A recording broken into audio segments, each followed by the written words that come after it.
ভাই, কতদিন তোকে দেখিনি। আয় রে আয়, একটু মুখে আয়।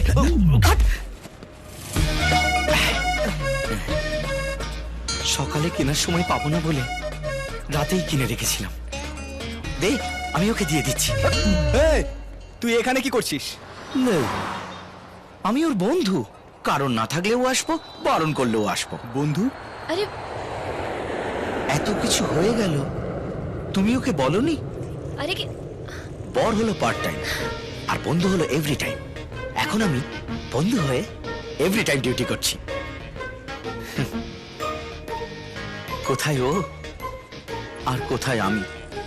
ও যদি লক্ষ্মী হয়, আমি লক্ষ্মীর পেঁচা। লাইন হয় কখনো? তুই তো আরো মগা, বাপের পয়সায় চকচকে হয়ে আছিস। শোন, আমার মতো তুইও পেঁচা আছা।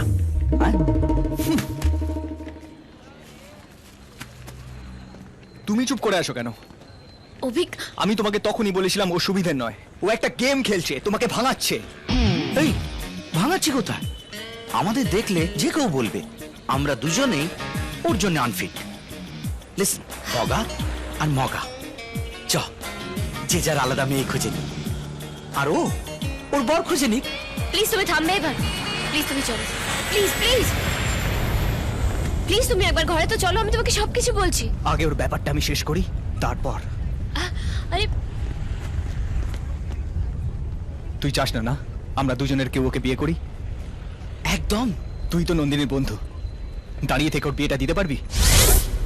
নন্দিনীর জন্য যদি কোনো ভালো ছেলে পাস, তাহলে আমি ওকে ছেড়ে দেব। কি হলো, চুপ করে আছিস কেন? এবার বল। তুই কত মহান রে মগা।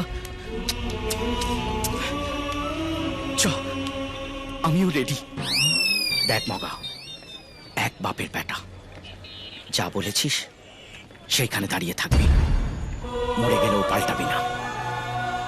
আমিও কথা দিচ্ছি, 1 মাসের মধ্যে যদি নন্দিনীর বিয়ে দিতে না পারি না, তাহলে হোল লাইফ বিয়ে বাড়ি খেয়ে বেড়াবো, নিজে বিয়ে করবো না।